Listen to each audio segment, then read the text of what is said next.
gonna get to our guest line. Paulie's gonna step aside here for a minute. We were hoping to bring on Quadir Copeland before practice started, and we do indeed have him now. Quadir, thanks so much for coming on. How are you today? No problem. How you doing, guys? I'm good. We're doing great. So, you guys haven't played in a week. I would imagine you're awfully anxious to get back out there. Can you just kind of speak about the mindset of the team right now as you head down to D.C. and get ready to start the ACC tournament tomorrow? Really just to go win and get our respect, I feel like that's just always what it has been. And it's just about getting our respect and just letting people know who we are. And I feel like that's what we come to accomplish, come to achieve, and try to make history. All right, NC State and Louisville go at it today at 4:30, and you guys get the winner of that one. A pair of teams that you saw them both twice this year. You beat them both twice, but 3 of those 4 games were decided by 6 points or less, so they were close games.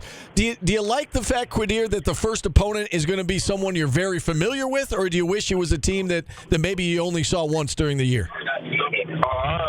Whoever I was cool with any of the opponent that we played at the day, we got to beat them. So it's like it didn't really matter too much to me on who we played or what high team we played. We got to win in the tournament regardless. You lose, you go home. So, but like I said, we comfortable regardless of who we play. And Louisville, NC State, they're both good teams, but I feel like we got the game plan to win. All right, I know you got practice here coming up in a few minutes. How are you guys going to watch the game? Are you going to watch it together as a team? Are you guys going to watch it individually in your hotel rooms? How are you guys going to handle that 4:30 game today? Most likely probably watch it together as a team. 4:30 is early, so give us some time to be able to watch and get back, still get dinner and things like that. So we hopefully we watch it as a team just to see what's going on, see new things, if there's new things, and make adjustments. But like you said before, we played both of those teams twice, so we have a lot of film, a lot of things, and I feel like a team can only change up but so much at the end of the season. So I think we got a lot of film to look out after, but hopefully we definitely do watch that when we play. All right, so the All-ACC awards were handed out yesterday. You finished second in the Sixth Man of the Year voting. Congratulations on that. Congratulations on a really good year. Can you speak to your role on this team, Quadir, and how you've embraced, being that energy off the bench and coming in and trying to change games with your role? What have you enjoyed and what have you embraced about your role this year? Just doing my part, I just wanted the opportunity really when I came in the summer and I asked coach. I just want an opportunity and a fair chance to play. And I was like, that's all I can ask for, and that's what he gave me, a fair shot to play. I feel like I showed what I can show. I showed the type of player and person I was, and it was amazing. I feel like my role is just to be the glue guy, just play my part, do what I was supposed to do, and just try to hold everybody together and make sure that we all good. And I feel like I do that part well. You're doing very well. You're doing very well, Quadir.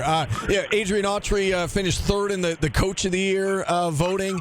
Hubert Davis won the award. Jeff Capel finished second. How about the job that Red has done this year? And, you obviously were part of this transition, right? Jim Boeheim last year, now Adrian Autry this year. What's this transition been like for you? And can you talk about what it's been like playing under Adrian Autry this year? It's been fine with me. I didn't really get my chance last year, so I didn't know what too much to expect. But this year I got my shot. He gave me a fair chance. He kept his word, and I can respect that. And like I said, he built a good team, and he put a lot of good guys together, and just let us be ourselves. And as you see, look what it showed. They predicted us to win 9 games, and we won 20. I feel like a lot of people look past that. So it was a good experience for my guys. I had a lot of fun. It was just a great group that I got to play with my sophomore year with. All right, Quadir, I know you got to run because you got practice. I got one more question for you, though. You guys head to this tournament, in a position where you probably need to win it to get to the NCAA tournament, or at least get to the finals to get to the NCAA tournament. It's kind of a two-part question. What is the mindset as you go in knowing that you got to go on a run? How hard is it to take it, one game at a time when you got to win probably 3 or 4? And what is it going to take to go on a run down there in D.C.? Consistency, being consistent and just staying, not overthinking it. At the end of the day, it's always been one game at a time all season. It's never been us rushing our process, rushing the game. So we always took it one game at a time. So I don't think that's the problem. But not overthinking it at all. It's basketball. This is what we do every day. So just going into the game with the right mindset, knowing that we can go out there and kill every time, and that's always our plan. And just not overthinking it. The more you do that, the less opportunity you got to win, because now you're just thinking about winning all the time. You want your team to be on the same page and just focus. It's basketball. It's a kid's game at the end of the day. We've been playing this forever, so the basketball part, we're not going to overthink that at all. Well said, Quadir. You've been so fun to watch this year. Best of luck down in Washington, D.C. We appreciate the time today. I appreciate you, man. All right, Quadir Copeland joining us here on the show for a couple of minutes. And, again, the team just about to head into practice. Our time was limited, but we're so glad that he was able to join us for a few minutes as they get ready to play tomorrow. 7 o'clock tip against either NC State or Louisville. We'll take a timeout here. We'll bring Paulie back on the other side. Phone line's back open if you want to check in at 315-437-7644. We're back after this on ESPN Radio. Q Sports